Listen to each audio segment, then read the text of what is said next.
ওরে বাবা, এত বড় আপেল গাছ আমি কখনো দেখিনি। গাছের আপেলগুলো মনে হয় অনেক মিষ্টি হবে। শুধু আপেলগুলোই বড় বড় না, আমি কথাও বলতে পারি।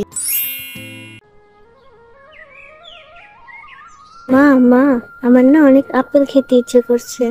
আমাকে আপেল এনে দাও না। না মা, এত জেদ ভালো না। এই মাসে আমি এখনো বেতন পাইনি। তোর বাঘিনী মামি যেদিন আমাকে বেতন দিবে, আমি তোর জন্য সেদিন আপেল কিনে আনবো। আচ্ছা মা, বাঘিনী মামি যখন টাকা দিবে তখন তুমি আমার জন্য অনেকগুলো আপেল কিনে এনো। হ্যাঁ রে মা, হ্যাঁ, আমি তোকে অনেকগুলো আপেল এনে দিব। আমার টাকা পেতে হলে অনেক কাজ করতে হবে। তাহলে আমি এখন কাজে যাই।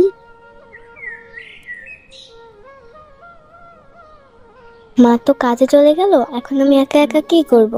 যাই প্রিয়াদের বাড়ি থেকে একটু খেলা করে আসি।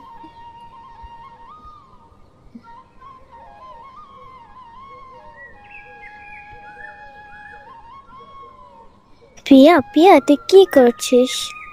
ও, আপেল খাচ্ছিস? আমারও না আপেল খুব পছন্দ। তুই আপেল খাবি? তোর আপেল অনেক পছন্দ?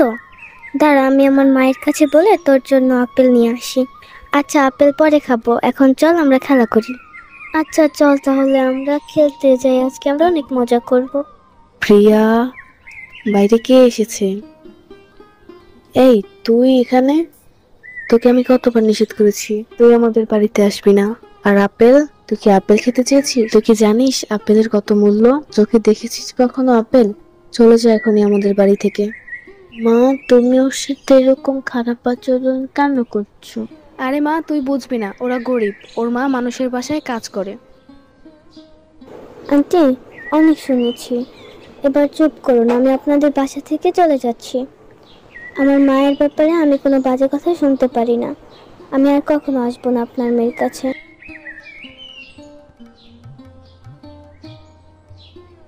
হে নদী, তুমি আমাকে বলো, আমি গরিব, এটা কি আমার অপরাধ? কি হলো মা, তুমি এখানে কুনকুনিয়ে একা একা কি বলছো? নদী তো কিছুই শুনতে পাচ্ছে না। আমি শুনতে পাচ্ছি। বলো, তোমার মনের একটা ইচ্ছা আমি পূরণ করে দিব। আমার তো তেমন কোনো ইচ্ছে নেই, আমার একটা আপেল খেতে ইচ্ছে করে, এই আর কি। ছুমন্তর ছো গিলে গিলি চলে আয় আমার জাদুর আপেল গাছ। বুড়িমা, আপেল গাছ চলে এসেছে। আশা করি আমি তোমার মনের ইচ্ছা পূরণ করতে পেরেছি। তাহলে আমি এখন আসি মা, আবার দেখা হবে। ওরে বাবা, এত বড় আপেল গাছ আমি কখনো দেখিনি। গাছের আপেলগুলো মনে হয় অনেক মিষ্টি হবে। শুধু আপেলগুলোই বড় বড় না, আমি কথাও বলতে পারি। এই নাও, এখান থেকে তুমি একটি আপেল নিয়ে যাও, বাড়িতে গিয়ে খাও। তাহলে আমি এখন যাই। এরপর শেফা আপেল নিয়ে তার বাড়ির থেকে রওনা হয়। আর বাড়িতে যাবার পথে প্রিয়াদের বাড়ির সামনে দিয়ে যেতে হয়। সে যখন প্রিয়াদের বাড়ির সামনে দিয়ে যায়, প্রিয়ার মা চেয়ে থাকে আর বলে, এত বড় আপেল শেফা কোথায় পেল? এই একই প্রশ্ন প্রিয়াও করে, এত বড় আপেল শেফা কোথায় পেল? তারপর প্রিয়া বলে, এত বড় আপেল নাকি সে তার জীবনও দেখেনি, অনেক বড় ছিল আপেলটা।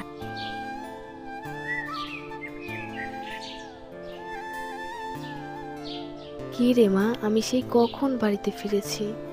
তুই এতক্ষণ কোথায় ছিলি? আর এত বড় আপেল কোথায় পেলি তুই?